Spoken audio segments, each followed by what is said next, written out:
चलो भैया, थर्मोडायनेमिक्स के बारे में हम बात कर रहे थे, ठीक है। और थर्मोडायनेमिक्स के अभी तक हमारे कितना लेक्चर हो चुके? 3 लेक्चर हो चुके।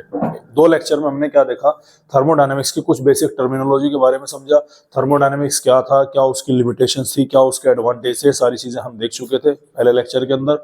उसके बाद में हमने देखा कि एक्सटेंसिव प्रॉपर्टी क्या होती है, इंटेंसिव प्रॉपर्टी क्या होती है, पाथ फंक्शन क्या होता है, स्टेट फंक्शन क्या होता है, सारी चीजें हम क्या कर चुके थे? देख चुके थे। कल की क्लास में हमने क्या बात करी थी? कल की क्लास में हमने फर्स्ट लॉ ऑफ थर्मोडायनेमिक्स के बारे में बात करी थी, ठीक है। फर्स्ट लॉ ऑफ थर्मोडायनेमिक्स में हमारा क्या निकल के आया था? इसे law of conservation of energy के नाम से भी जाना जाता है, जिसमें एनर्जी को हम ना बना सकते हैं ना नष्ट कर सकते हैं, वो केवल एक फॉर्म से दूसरी फॉर्म में क्या करी जा सकती है भाई? कन्वर्ट की जा सकती है। समझ में आ रही बात? तो ये चीजें हम फ्लोट के अंदर अब तक क्या कर चुके थे?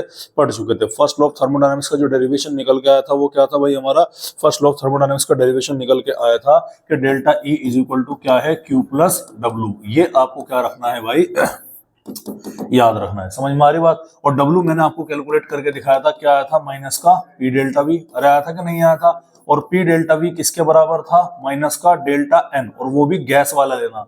अरे बात समझ में? और ये क्या हो गया हमारा? ये RT हो गया। तो ये सारी की सारी चीजें हमने यहाँ पर क्या करी थी? रखी थी। अब इसके बाद में तो 1000 मॉडिफिकेशन है इसके। समझ में आ रही बात भाई? फॉर एग्जाम्पल एडियाबेटिक प्रोसेस में Q की वैल्यू क्या हो गई? 0 हो गई। समझ रहे नहीं समझ रहे? आइसोथर्मल प्रोसेस में डेल्टा ई की वैल्यू 0 हो गई, डेल्टा टी की वैल्यू क्या हो गई? 0 हो गई। आइसोकोरिक के अंदर डेल्टा वी की वैल्यू क्या हो गई? 0 हो गई। समझ में आ रही बात आपके? तो बहुत सारे फैक्टर हैं। अब अलग अलग तरीके से एग्जामिनर क्या कर सकता है? यहाँ से क्वेश्चन फ्रेम कर सकता है। तो मैंने पीवाईक्यू आपको कई साल के लास्ट में करा दिए थे, और वर्क डन से रिलेटेड या फर्स्ट लॉ ऑफ थर्मोडायनेमिक्स से रिलेटेड वो डायरेक्ट उसी तरह के सवाल आते हैं कि कोई गैस कैसे एक्सपांड करिए। अच्छा, कुछ कीवर्ड तुम्हें समझने पड़ेंगे।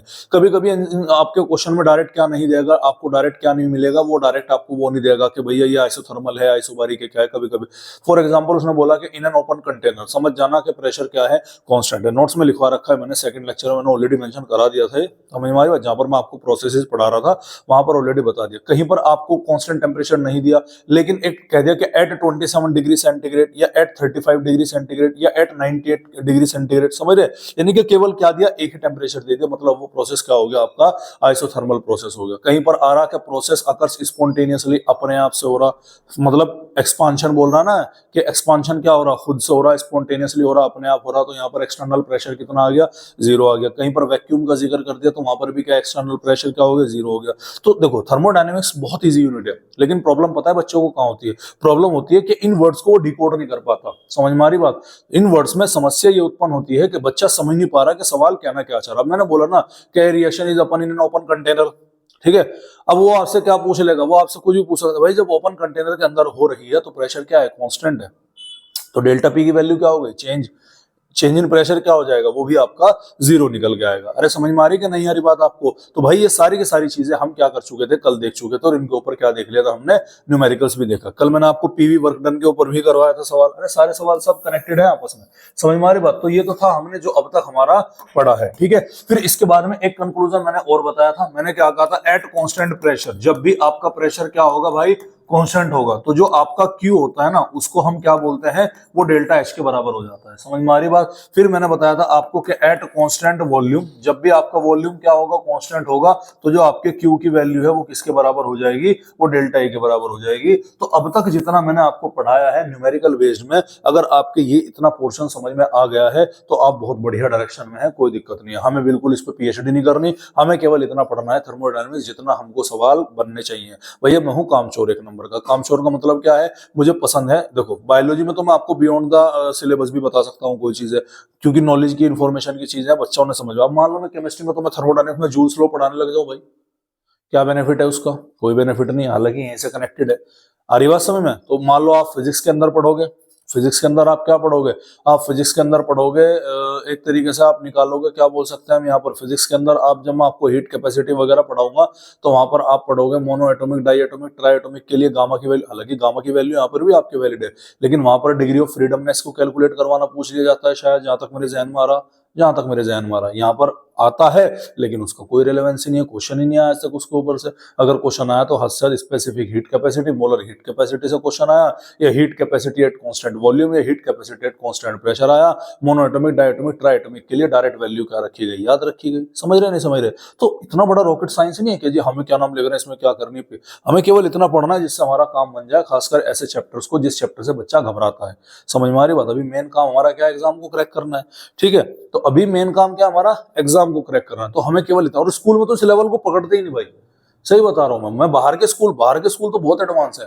हालांकि एजुकेशन सिस्टम में ठप्पा लगा हुआ, धब्बा लगा हुआ है हमारे। लेकिन मैं बात बताऊं कि हमारी इस लोकेलिटी से बाहर निकल के आप जाओ ना, आप दिल्ली नोएडा की साइड में अगर आप स्कूल जाते हो ना, तो वहां के जो स्कूल के बच्चे भैया, उन्हें वो तो ये न्यूमेरिकल में खेलते हैं भैया इनके साथ में। समझ में आ रही बात? वहां पर वेल क्वालिफाइड मतलब फैकल्टीज वगैरह होती है। यहाँ पर क्या, 12वीं करी बच्चे ने, 12वीं के बाद बच्चों को स्कूल में लगा दिया। समझ रहे नहीं समझ रहे?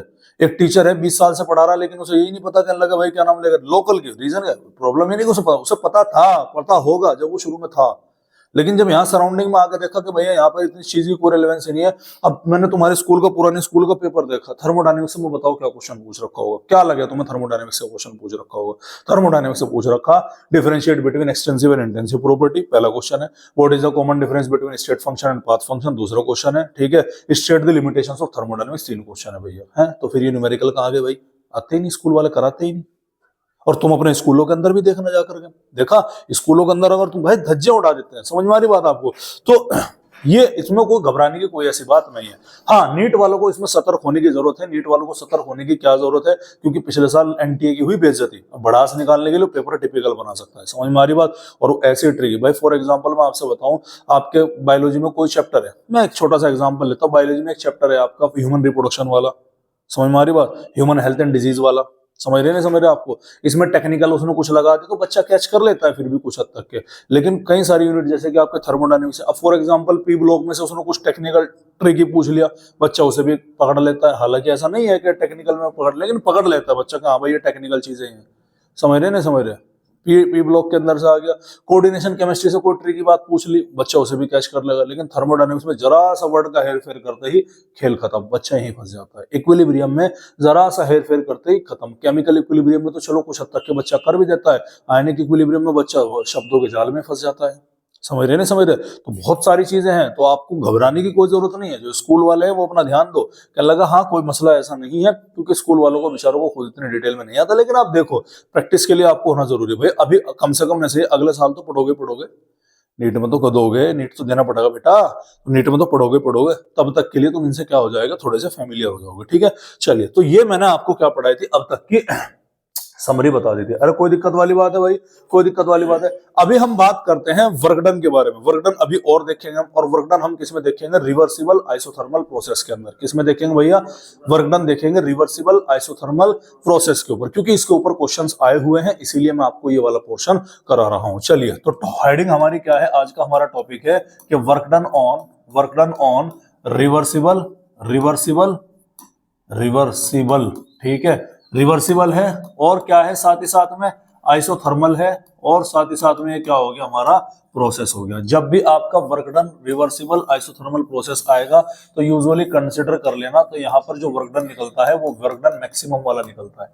समझ में आ रही कि नहीं आ रही बात? इसे ही दूसरे शब्दों में क्या बोल सकते हैं हम? मैक्सिमम वर्क डन भी बोल सकते हैं। बोलो भाई, वो पूछ सकता है एग्जामिनर कि भाई आपका ये मैक्सिमम है, फलाना ढिकाना, अटराना शटराना, सारी चीजें आपको क्या रखनी है भैया, यहाँ पर ध्यान रखनी है। अरे कोई दिक्कत वाली बात है? अच्छा बताओ, वर्क डन का अभी भी एक फॉर्मूला पढ़कर आया, कौन सा फॉर्मूला है? Work done is equal to P delta V minus का। अरे पढ़ गए नहीं पढ़ गए? वर्क डन ये है ना बराबर में यहाँ पर फॉर्मूला, तो work done is equal to क्या है? माइनस का पी डेल्टा वी। अरे कोई दिक्कत वाली बात है? ठीक है, ध्यान सुनिएगा। रिवर्सिबल प्रोसेस है। रिवर्सिबल का मतलब है पिस्टन ऊपर नीचे हो सकता है। अगर पिस्टन ऊपर नीचे होगा तो क्या होगा भैया? पिस्टन ऊपर नीचे होगा तो वॉल्यूम चेंज हो सकता है कि नहीं हो सकता? जाहिर सी बात है। और कंडीशन कैसी है? आइसोथर्मल। आइसोथर्मल का मतलब क्या हो गया? आइसोथर्मल का मतलब है कि डेल्टा टी की वैल्यू क्या है? 0, और साथ के साथ डेल्टा ए की वैल्यू भी क्या है यहाँ पर? जीरो है। मैं बताऊंगा यहाँ पर कि क्वेश्चन कैसे फ्रेम कर सकता है एग्जामिनर, ठीक है, कोई दिक्कत वाली बात है, चलेगा। तो वर्क डन इक्वल टू क्या आ गया, माइनस का पी डेल्टा वी, कोई दिक्कत वाली बात है। देखो अगर मैं यहाँ पर कंडीशन रख देता हूँ कि एट कांस्टेंट प्रेशर, क्या कंडीशन रख दी भाई मैंने यहाँ पर, अगर मैंने यहाँ पर कंडीशन रख दी एट कांस्टेंट प्रेशर, तो कांस्टेंट प्रेशर को रखने पर मेरे पास में एक या इसे भी आप छोड़ दो, आप डायरेक्ट यहाँ पर देखिएगा, अगर मैं यहाँ पर लिख दिया ये क्या है पी डेल्टा वी माइनस का, तो पी डेल्टा वी की वैल्यू मैंने यहाँ पर भी लिखी है, क्या है माइनस का delta N G of R T, तो ये माइनस का delta N G of R T निकल के आया कि नहीं निकल के आया। अभी ध्यान से देखना, बहुत इंपॉर्टेंट बात मैं आपको समझाऊंगा यहाँ पर, अरे कोई दिक्कत वाली बात है। ये हमारा क्या आ गया, ये हमारा वर्क डन निकल के आ गया। और ये कौन सा है हमारा, ये हमारा बेटा नॉर्मल वर्क डन होता है, जिसको हम यहाँ पर क्या करेंगे, जिसको हम यहाँ पर देखेंगे। बोलो भाई, अरे कोई दिक्कत वाली बात है भाई, कोई दिक्कत वाली बात है।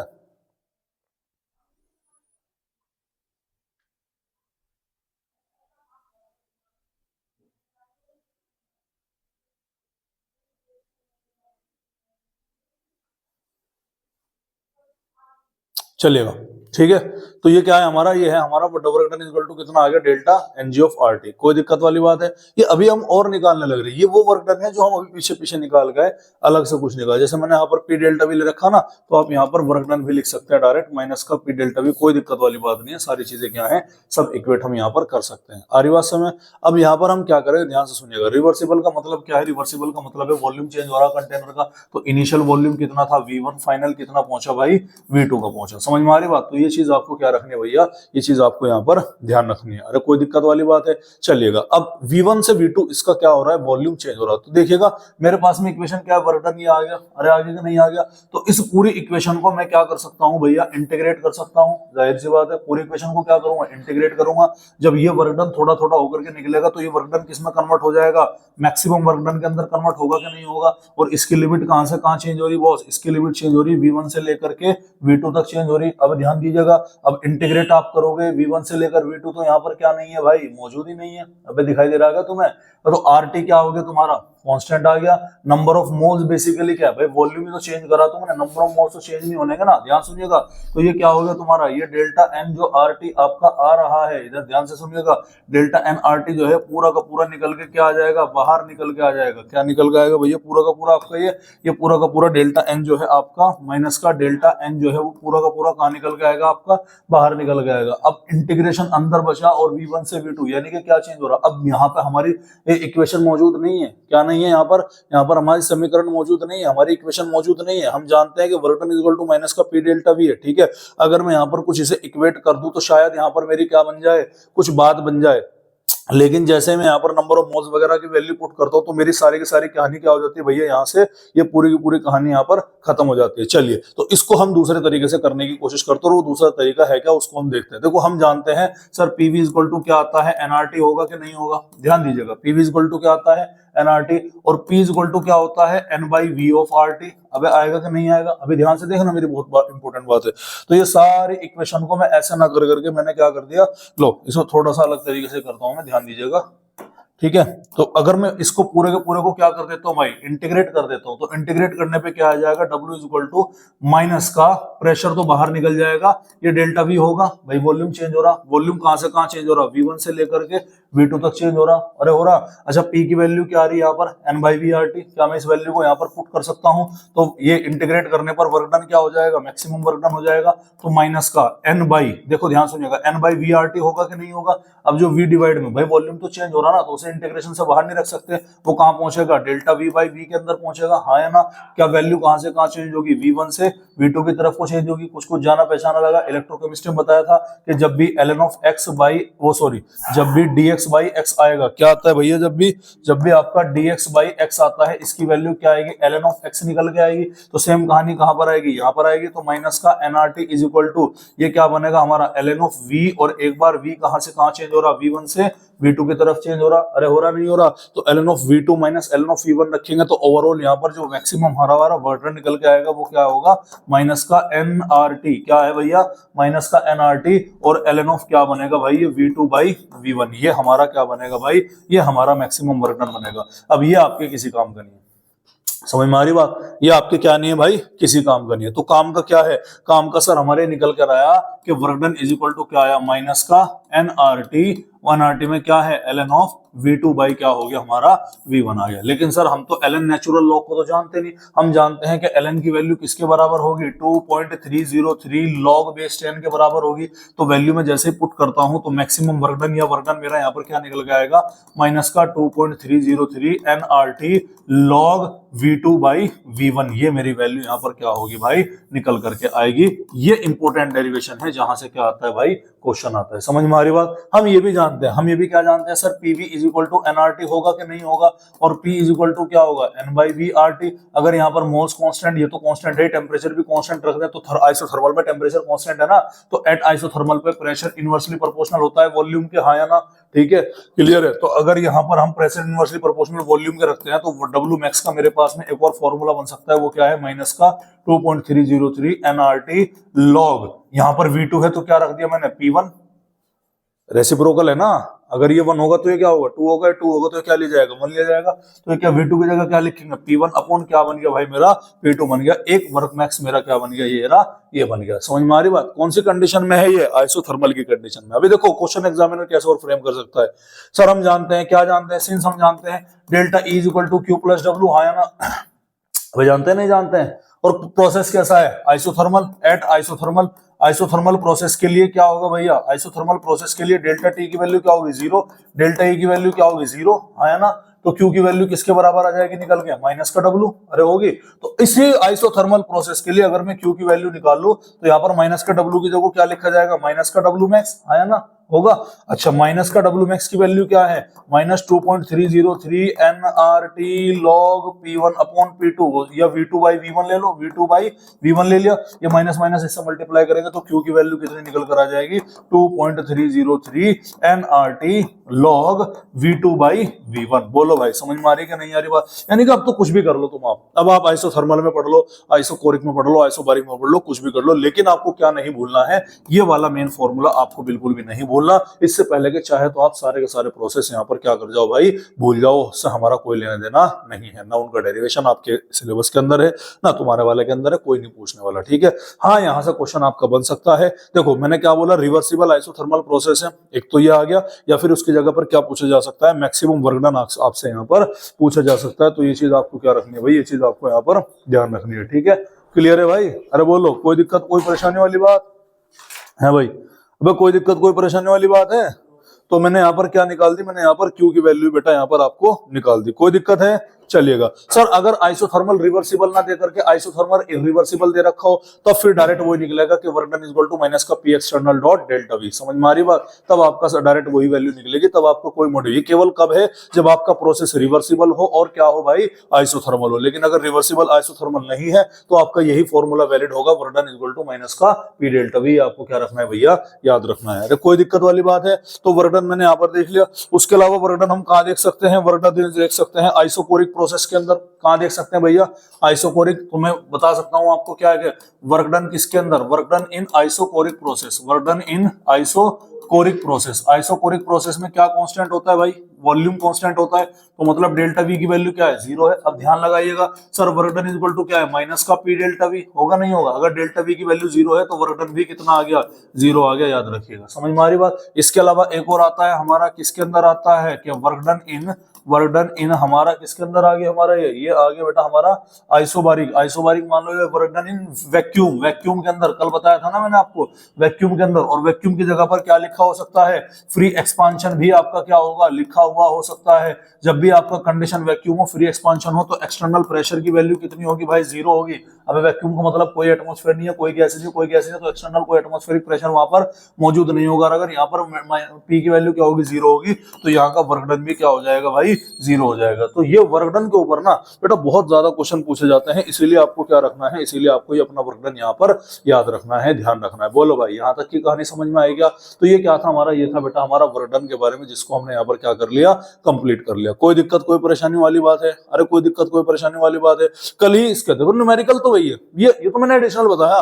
क्या तुमने कल नहीं करा आइसोकोरिक प्रोसेस में वर्क डन कितना है, न्यूमेरिकल नहीं करा तुमने कल, करा नहीं आइसोबारिक में कितना है, करा नहीं आइसोथर्मल में कैसा होगा, एडियोबैटिक इरिवर्सिबल करा नहीं, सारा कर लिए कल। लेकिन क्या है अभी ठीक है कर लो, कोई दिक्कत वाली बात नहीं, टाइम पास करना, अदरवाइज तो पूरा हमारा टॉपिक हो गया। अब जो मैंने आपको कल नहीं पढ़ाया वो मैं आज पढ़ाने वाला हूं, और उस टॉपिक का नाम क्या है भाई, उस टॉपिक का नाम है heat capacity, molar heat capacity capacity और स्पेसिफिक हीट कैपेसिटी। तीन टॉपिक में आज आपको यहाँ पर क्या करने वाला हूँ, बताने वाला हूँ। अगर आपको याद होगा तो मैंने आपको बताया था कि जो आपकी हीट कैपेसिटी होती है बेटा, वो आपके कौन सी प्रॉपर्टी होती है, एक्सटेंसिव प्रॉपर्टी होती है। कौन सी प्रॉपर्टी होती है, एक्सटेंसिव प्रॉपर्टी होती है।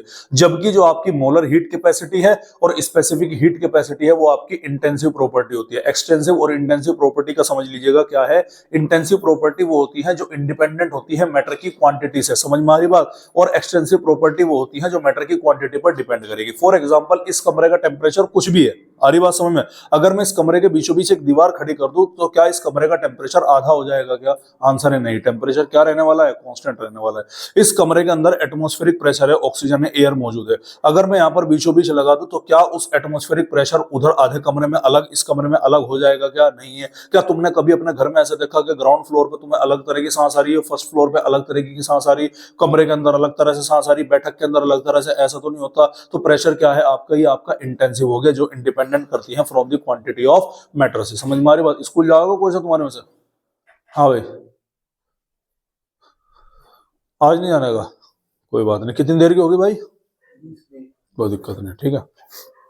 हाँ भाई, समझ में आ गई क्या बात? तो क्या बोला मैंने, तो ऐसी प्रॉपर्टी जो किसके ऊपर डिपेंड करती है भाई, ऐसी प्रॉपर्टी जो डिपेंड करती है किसके ऊपर भाई, क्वांटिटी ऑफ मैटर के ऊपर, उसे हम क्या बोलते हैं, एक्सटेंसिव प्रॉपर्टी के नाम से जाना जाएगा, ठीक है। अब heat capacity, specific heat capacity और मोलर हीट कैपेसिटी क्या है, देखो निकलेगा तो बेटा यहाँ पर भी हीट के बारे में। आई बात समझ में? या तो आप यहां से डायरेक्ट वो हीट कैपेसिटी पूछ सकता है, लेकिन यहां पर भी हम क्या निकालते हैं, यहां पर भी हम क्यू के, यानी निकलेगा क्या है यहाँ पर वैल्यू, क्यू के बारे में निकालेंगे, लेकिन वो क्या होगा, वो हमारा अलग तरीके से होता है। समझ में आ रही है? चलिए, तो हीट कैपेसिटी का मतलब समझते हैं क्या है। देखो, आपके पास में कोई एक सब्सटेंस है, कोई भी एक सब्सटेंस है, कुछ भी क्वांटिटी है, फर्क नहीं पड़ता। क्या बोला मैंने, आपके पास में क्या है, कोई भी एक सब्सटेंस है, कुछ भी क्वांटिटी है। आ रही बात समझ में? अब उस सब्सटेंस का आपको 1 डिग्री टेम्परेचर चेंज करना, आइदर आप उसको 1 डिग्री टेम्परेचर बढ़ा रहे हो या 1 डिग्री टेम्परेचर क्या कर रहे हो, उसका आप घटा रहे हो। समझ में आ रही बात? वो सब्सटेंस को जब आप उसका 1 डिग्री टेम्परेचर क्या करोगे, बढ़ाओगे, बेसिकली बढ़ाना ही होता है ज्यादातर तो केसेस में। जैसा आपके ज्यादातर केसेस में क्या है, कंप्रेशन के केस होते हैं ना, वर्डन ज्यादातर आपके कंप्रेशन वाले पड़ रहे हैं। आप यहाँ पर एक्सपांशन में तो, फ्री एक्सपांशन में तो 0 हो गया, और जब एक्सपांशन होगा तो उसमें डेल्टा वी की वैल्यू पॉजिटिव आ जाती है निकल के, ठीक है। खैर, तो मैं आपसे क्या बोल रहा कि आपके पास में कोई भी एक सिस्टम है, सिस्टम में क्या होती है, गैस भरी होगी। गैस सिस्टम मैंने बताया था, पिस्टन लगा हुआ सिलेंडर जिसमें क्या हो, गैस हो, उसके अंदर गैस है। उस गैस का अपना कुछ तो टेम्परेचर होगा कि नहीं होगा। अब आपको क्या करना है, उस गैस का टेम्परेचर बेसिकली मान लो कि 1 डिग्री बढ़ाना है। कितना बढ़ाना है, 1 डिग्री बढ़ाना है। तो क्या करना पड़ेगा, हीट देनी पड़ेगी क्या नहीं देनी पड़ेगी। तो 1 डिग्री टेम्परेचर बढ़ाने के लिए जो आप हीट दे रहे हो उसी को हम क्या बोलते हैं, हीट कैपेसिटी बोलते हैं। क्या बोला मैंने, हीट कैपेसिटी का मतलब क्या है कि 1 डिग्री सब्सटेंस का टेम्परेचर रेज करने के लिए जो गिवन हीट होती है उसको हम क्या बोलेंगे, उसको हम बोलेंगे भैया हीट कैपेसिटी से। किससे डिनोट करते हैं भैया, इसको डिनोट करते हैं हम यहाँ पर, किससे करते हैं भैया, इसको डिनोट किया जाता है सी से। किससे डिनोट किया जाता है भैया, सी से डिनोट करते हैं, याद रखिएगा। समझ में आ रही है? देखो, सी इसमें 3 जगह पर यूज होगा। एक हीट कैपेसिटी होगा वो सी होगा, एक मोलर हीट कैपेसिटी होगा वो सीएम होगा, एक होता है आपका स्पेसिफिक हीट कैपेसिटी, वो स्मॉल सी होता है। समझ में आ रही बात? तो इसमें कंफ्यूज होने की कोई जरूरत नहीं है, तीनों ही चीजें क्या होती हैं, अलग अलग होती हैं। कभी कभी हीट कैपेसिटी और आपके जो स्पेसिफिक हीट कैपेसिटी, मैंने देखा है अक्सर करके कुछ लोग बता देते हैं कि दोनों सेम है। बेटा दोनों सेम नहीं होती है। स्पेसिफिक हीट कैपेसिटी में आपको स्पेसिफिक क्वांटिटी लेनी होती है, और वो स्पेसिफिक क्वांटिटी 1 ग्राम होती है कि 1 ग्राम का जो 1 ग्राम मटेरियल जो है आपका, उसका टेम्परेचर अगर आप 1 डिग्री बढ़ा रहे हैं तो उसमें लगने वाली जो हीट होगी उसे हम क्या बोलेंगे, स्पेसिफिक हीट कैपेसिटी बोलेंगे। और मोलर हीट कैपेसिटी क्या है, 1 मोल का। भाई नाम से पता लग रहा ना, पहले हीट कैपेसिटी का मतलब समझिए क्या है। हीट की कैपेसिटी बेसिकली हीट आप दे रहे हो और सिस्टम का टेम्परेचर क्या होगा, बढ़ेगा। फालतू नहीं बढ़ाना, केवल 1 डिग्री बढ़ाना। 1 डिग्री टेम्परेचर बढ़ाने के लिए आपको क्या देना है, वो आपकी हीट कैपेसिटी कहलाया जाएगा। अगर आपको सब्सटेंस की क्वांटिटी नहीं मालूम है, आप दिख रहा कि हाँ कुछ भी क्वांटिटी है, कुछ भी क्वांटिटी है, तो वो क्या हो गया आपका, वो आपका हीट कैपेसिटी होगा। लेकिन अगर सब्सटेंस की क्वांटिटी आपने स्पेसिफिक कर दी, कितनी कर दी, केवल 1 ग्राम कर दी, तब वो आपकी क्या हो गई, स्पेसिफिक हीट कर दी। अब 1 ही ग्राम तो नहीं है ना भाई, आप 1 मोल भी ले सकते हैं। मोल बोले तो 1 मोल सब्सटेंस का टेम्परेचर 1 डिग्री बढ़ाने में लगने वाली हीट को हम क्या बोलेंगे भाई, मोलर हीट कैपेसिटी के नाम से जानते हैं। तो ये चीज आपको क्या रखना है भैया, ध्यान रखना। इसमें कोई इतनी लंबी चौड़ी रॉकेट साइंस नहीं है, सीधा सीधा एक डेरिवेशन याद रखिएगा, C = Q / delta T. Specific heat का है, C = Q / m delta T, ये मोलर हीट कैपेसिटी का है। C = Q / जो आपका ये बनता है बेसिकली Q / क्या बोलते हैं, m / डेल्टा टी है, सॉरी स्पेसिफिक हीट कैपेसिटी का आ गया। और C = Q / n delta T आपका किसका आ गया, ये आपका मोलर हीट कैपेसिटी आ गया, where n = number of moles है। तो कोई रॉकेट साइंस नहीं है, ये फॉर्मूला सीधा सीधा रखिएगा, कोई टेंशन नहीं है। लेकिन यहाँ से क्वेश्चन नहीं आएगा, क्वेश्चन कहाँ से आएगा बताऊंगा आपको, ठीक है। चलिएगा, तो हम लिखना शुरू कर देते हैं। देखो मेरा टॉपिक आज का क्या है, आज का जो हमारा मेन टॉपिक है वो क्या है, वो है बेटा हमारा हीट कैपेसिटी। क्या है जी, हीट कैपेसिटी। हीट कैपेसिटी को किससे डिनोट करूंगा मैं, कैपिटल सी से। किससे डिनोट करूंगा भाई, कैपिटल सी से। तो कैपिटल सी का मतलब मैं डायरेक्ट हिंदी में लिख रहा हूँ, ठीक है। आप चाहे तो इंग्लिश में भी लिख सकते हैं। Amount of heat given to the system to raise 1 degree centigrade temperature और 1 केल्विन टेम्परेचर, उसे हम क्या बोलेंगे, हीट कैपेसिटी बोलेंगे। समझ में आ रही बात। मैं यहाँ पर डायरेक्ट लिख रहा हूँ, क्या लिखा हूँ मैं लिख रहा हूँ भैया कि किसी भी सब्सटेंस का क्वांटिटी गिवन नहीं है, ठीक है। किसी भी सब्सटेंस का 1 डिग्री सेंटीग्रेड या फिर 1 केल्विन टेम्परेचर चेंज करने के लिए, अच्छा मैंने इसमें लिख दिया, चेंज करने के लिए लगने वाली हीट, ठीक है। और बेसिकली क्या किया जाता है, चेंज में क्या किया जाता है, बेसिकली इंक्रीज किया जाता है। और यूजुअली क्या होती है, हीट गिवन होती है। अब ध्यान दीजिएगा, अगर हीट सिस्टम को दे रहे हैं, heat given to the system, तो Q की वैल्यू क्या होगी, पॉजिटिव होगी। वर्क डन क्या होगा, पॉजिटिव होगा। Work done on the system हो रहा ना, सिस्टम नहीं कर रहा, work done on the system किया जा रहा है, ठीक है। क्लियर है, चलिएगा। क्या कहा, हीट कैपेसिटी, भाई है तो हीट ही ना, है तो हीट ही। तो इसको मैं क्या निकाल सकता हूँ कि Q = क्या बोला मैंने, ओ सॉरी C = क्या बोलूंगा मैं, C = यहाँ पर बनेगा Q / डेल्टा टी। बस इतना ध्यान रखिएगा, समझ में आ रही बात। और आपको कुछ याद रखने की यहाँ पर जरूरत नहीं है। और Q = यहाँ पर क्या बन गया, C डेल्टा टी है, ये आपको क्या रखना है, ध्यान रखना है, कोई दिक्कत वाली बात नहीं। यूनिट देखिए क्या है, हीट की यूनिट क्या है भैया, जूल, अबे है क्या। और इसके टेम्परेचर यूनिट क्या होगी, केल्विन या सेंटीग्रेड। तो इसकी यूनिट क्या होगी, जूल पर केल्विन या फिर जूल पर डिग्री सेंटीग्रेड। अरे होगी कि नहीं होगी, दोनों में से क्या बन सकती है, दोनों में से कोई भी एक इसकी यूनिट कंसिडर हो सकती है, ध्यान रखिएगा। बोलो भाई, कोई दिक्कत कोई परेशानी वाली बात है, ठीक है। चलिए अब मैं यहाँ पर बात करता हूँ बेटा स्पेसिफिक हीट कैपेसिटी की। किसकी बात कर रहा हूँ जी, यहाँ पर स्पेसिफिक हीट कैपेसिटी की मैं बात करता हूँ। देखिएगा, कंपेयर करके पढ़ोगे ना ये वाली चीज तो इजी लगेगी, अन्य तो उड़ना ही उड़ना है। तो कंपेयर करने के लिए मैं आपको, तुम्हें तो पता है मेरे पास क्या है, डिजिटल बोर्ड है। तो डिजिटल बोर्ड का मैं क्या नाजायज फायदा उठाऊंगा, नहीं उठाऊंगा। चलो भाई, थोड़ा सा मैंने नाजायज फायदा उठाया, ये मैंने चिपका दिया यहाँ पर, ये है, ठीक है। अब जो मैंने यहाँ पर किसी भी लिखा ना, इस किसी भी को क्या कर दो भाई, हटा दो। इस किसी भी की जगह मैंने क्या लिख दिया, यहाँ पर 1 ग्राम लिख दिया, कुछ भी चेंज नहीं हुआ। समझ में आ रही बात। इस किसी भी जगह क्या लिख दिया भाई मैंने, 1 ग्राम। अब 1 ग्राम है, मान लो ग्राम एक ही थोड़े मिलेगा, एक से ज्यादा भी तो 5 ग्राम 10 ग्राम 20 ग्राम होगा, कुछ भी मास हो सकता है, नहीं हो सकता है। तो उस कंडीशन में देखो, अगर 1 ग्राम है तो यहाँ पर क्या है, वह 1 ग्राम का 1 डिग्री टेम्परेचर है, तो यहाँ पर मैंने 1 लगाया, जाहिर सी बात है। 2 होगा तो यहाँ पे क्या लगा दूंगा 2, 3 होगा तो क्या लगा दूंगा 3। देखो ये डिनोट की जाती है हमारे स्मॉल सी से, ये डिनोट की जाती है किससे, स्मॉल सी से। किससे डिनोट होती है भैया, स्मॉल सी से। और ये किससे होती है भैया, कैपिटल सी, याद रखिएगा, ठीक है। ये क्या होगा हमारी कैपिटल सी, कोई दिक्कत वाली बात है। चलिएगा, तो यहीं पर मैं कर देता हूं क्योंकि मुझे नीचे तीसरी भी लेनी है। तो C = स्मॉल c = क्या हो गया भैया हमारा, Q / ये हो गया हमारा m डेल्टा टी। आ रही बात समझ में। और m क्या होगा यहाँ पर, m होगा मास होगा, जाहिर सी बात है। अरे बोलो भाई, m क्या होगा, बेसिकली हमारा यहाँ पर m होता है, हमारा यहाँ पर मास होगा, निकल गया। अब मास की यूनिट क्या लेनी है हमें, ग्राम में लेनी है। बेसिकली यहाँ पर ग्राम होगा ग्राम में, किलोग्राम होगा ग्राम में। Q की वैल्यू की तो क्या हो गई, वही जूल। हीट किस में आ गया, जूल में आ गया। कैलोरी में भी आ सकती है, यहाँ पर याद रखिएगा। ये ग्राम में आ गया और ये किस में आ गया, केल्विन के अंदर आ गया। तो अगर मैं ये मान रहा हूं तो C की यूनिट मेरी क्या बनेगी, ये बनेगी जूल पर ग्राम पर केल्विन। आई बात समझ में, ये इसकी क्या बन जाएगी, यूनिट बन जाएगी। तीसरा आता है बेटा मेरा मोलर हीट कैपेसिटी। तीसरा क्या आता है बच्चों, मोलर हीट कैपेसिटी, तो मोलर हीट कैपेसिटी को हम रिप्रेजेंट करते हैं सीएम से। किससे रिप्रेजेंट करेंगे भाई? सीएम से रिप्रेजेंट करेंगे, यानी कि 1 मोल सब्सटेंस के लिए। तो फिर अगेन हम यहाँ पर क्या करने वाले हैं भाई? अपनी कलाकारी दिखाने वाले हैं। चल भाई, ये मैंने उठा के फिर क्या कर दिया वापस यहाँ पर, इसे मैंने यहाँ पर कॉपी मार दिया, और जब मैंने यहाँ पर कॉपी मार दिया तो मुझे क्या हटाना पड़ेगा? ये हटाना पड़ेगा, और उसकी जगह पर क्या लिखना पड़ेगा? 1 मोल लिखना पड़ेगा। क्या मैंने कुछ बाद में चेंज किया गया? यानी चीज तो तीनों की तीनों क्या है? सेम ही है, ठीक है। उसके बाद में मेरा यहाँ पर जो फॉर्मूला बनेगा वो क्या बनेगा? वो बनेगा CM इज इक्वल टू क्या बनेगा भाई? Q upon N delta T। N का मतलब क्या है भैया? N का मतलब है यहाँ पर नंबर ऑफ मोल्स। क्या है भैया यहाँ पर? Number of moles. और M का मतलब क्या है यहाँ पर? Mass of substance. समझ में आ रही बात? अरे क्लियर है? तो याद रखना है आपको, ये सारी चीजें याद रखनी है, ठीक है। जैसे मैंने यहाँ पर Q की वैल्यू C डेल्टा T निकाली, ऐसे क्या मैं यहाँ पर Q की वैल्यू ऊपर नहीं निकाल सकता क्या? तो यहाँ से Q की वैल्यू क्या निकल के आएगी? Q की वैल्यू निकल के आएगी C dot M dot delta T। Sir dot क्यों लगाया? क्योंकि यहाँ पर जो M है ना, तुम कंफ्यूज कर जाओगे। हरी बात समझ में? अगर मैंने यहाँ पर क्या लिखा? Q लिखा, Q का फॉर्मूला लिखूंगा तो CM डॉट N डॉट ये क्या हो गया मेरा? डेल्टा T हो गया। तो अगर आप एक बेसिक फॉर्मेट देखें, वो क्या है कि हीट निकाल, देखो हीट निकालने के लिए C इंटू डेल्टा T किसी भी सब्सटेंस की जनरल है। 1 ग्राम या कुछ वजन दे रखा तो क्या निकालना है? C is equal to C into delta T तो है ही है, उस सब्सटेंस का मास कर दो भाई। ये किसके लिए है? समझ रहे? समझ रहे? ये 1 ग्राम के लिए मान लो, ये क्या हो गया? 1 ग्राम के लिए।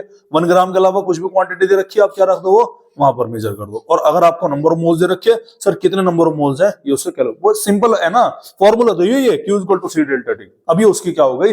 अलग अलग फॉर्मेट हो गई। बोलो भाई, यहां तक कहानी समझ में आई क्या? अरे बोलो बोलो भाई, कोई दिक्कत वाली बात है यहां तक? है भाई, कोई दिक्कत है? चलिएगा। अब हम यहां पर बात करेंगे अलग अलग फॉर्मेट में अलग अलग कैपेसिटी का फॉर्मूला, ठीक है। कांस्टेंट प्रेशर पे भी और कांस्टेंट वॉल्यूम पे भी करेंगे। देखो, कांस्टेंट प्रेशर पे भी करेंगे और कांस्टेंट वॉल्यूम पर भी करेंगे, याद रखना है आपको, इंपॉर्टेंट है। चलिएगा, ठीक है। चलो, तो इसके बाद हम बात करते हैं। देखो, कंक्लूजन मैंने क्या दिया? कंक्लूजन मैंने दिया sir Q is equal to C into delta T। एक तो मेरा फॉर्मेट ये है निकल के, ये क्या है मेरा? ये है मेरा हीट कैपेसिटी, ठीक है। फॉर्मूला बार बार लिखो जिससे आपके क्या हो जाए? याद हो जाए। उसके बाद में क्या बोला मैंने? Q इज इक्वल टू क्या बोला मैंने? CM dot. CM का मतलब मोलर हीट कैपेसिटी की बात हो रही, नंबर ऑफ मोल्स यहाँ पर रखेंगे, डेल्टा T होगा, तो ये क्या हो गया आपका? ये हो गया आपका मोलर हीट कैपेसिटी। अरे ठीक है भाई, क्लियर है? उसके बाद में मैंने क्या लिखा? मैंने लिखा Q इज इक्वल टू क्या है? Small c dot M dot delta T, ठीक है। ये मेरा क्या हो गया भैया? मेरा ये हो गया मेरा आपका स्पेसिफिक हीट कैपेसिटी हो गया। समझ में आ रही बात? ये तीनों चीजें आपको क्या रखनी है भैया? ये तीनों चीजें आपको यहाँ पर याद रखनी है। अब भैया कुछ धुरंधर होते हैं हमारे, वो जैसे कि ये हीट कैपेसिटी, ऐसे तो केवल Q लिखेगा है भाई? नहीं बेटे, वो स्पेसिफिक हीट कैपेसिटी ही है। M4 यहाँ पर मास था, N4 नंबर ऑफ मोल्स था, इसीलिए मोलर है। आप देख सकते हो पीछे भाई, स्पेसिफिक में CM है। हाँ, स्पेसिफिक में C डॉट M मास लिख रखा ना बेटा। मैंने कंफ्यूज, मैंने बोला था ना कि यहाँ पे कंफ्यूज होता है बच्चा। क्यों होता है? क्योंकि बच्चे CM, ये भी तो CM है, ये देखो, ये स्मॉल c, ये स्मॉल c है, ये कैपिटल C है, याद रखना है। समझ में आ रही बात? ये जो मास है मल्टीप्लीकेशन में, ये M4 ये C के बेस में, C के कदमों में, C के पैर पकड़ रखे भैया, आप तुमको नहीं छोड़ेंगे। समझ में आ रही बात? तो ये चीज क्या रखनी भैया? तुम्हें याद रखना। समझ में आ रही बात? क्लियर है? अब हम इन फॉर्मूले को अलग अलग स्टेट में देखते हैं। सबसे पहला हमारी कंडीशन आती है, सबसे पहला आता है एट कांस्टेंट प्रेशर। किसकी बात कर रहा भैया मैं? Eight constant pressure. याद करो, पीछे मैंने क्या लिखा था बबुआ कि एट कांस्टेंट, कहां गया तू? कहां गया? एट कांस्टेंट प्रेशर Q को हम क्या बोलते हैं? डेल्टा H बोलते हैं। Q को हम क्या बोलेंगे? Delta H। कांस्टेंट वॉल्यूम पर Q को क्या बोलेंगे? बस रिप्लेस कर दो, कुछ भी तो नया नहीं है, ठीक है। Eight constant pressure, constant pressure पे मैंने क्या बोला कि Q को क्या लिखेंगे हम? डेल्टा H लिखेंगे। तो अगर मैं इस Q की वैल्यू यहां पर निकालने लग जाऊं, ध्यान से सुनिएगा मेरी बात, बड़ी इंपॉर्टेंट है। तो Q कांस्टेंट प्रेशर पर जो मेरा P है, जो कांस्टेंट प्रेशर पर जो मेरा Q है, क्या मैं उसको Q eight constant pressure small p करके लिख सकता हूं क्या? मेरी मर्जी है, ठीक है। और क्या ये वैल्यू डेल्टा एच के बराबर होगी कि नहीं होगी, भाई ये तो पहले से पढ़ता हुआ आ रहा है, ठीक है। चलिए, तो अगर मैं नॉर्मल इक्वेशन मेरी क्या है कि QP इज इक्वल टू क्या ये CP डॉट डेल्टा टी के बराबर होगा, नहीं होगा। CP का मतलब क्या है, heat capacity at constant pressure, heat at constant pressure, ठीक है। लेकिन ये वैल्यू किसके बराबर है, डेल्टा एच के बराबर है। तो क्या मैं कह नहीं सकता हूं क्या delta H is equal to क्या हो गया यहाँ पर भैया CP डॉट डेल्टा टी हो गया कि नहीं हो गया, पॉइंट है मेरा भाई, गलत तो नहीं मेरी बात। और अगर मैं यहां से CP की वैल्यू निकालूं तो delta H by delta T नहीं बनेगा क्या, इंपॉर्टेंट इंस्ट्रक्शन, इंपॉर्टेंट फॉर्मूला।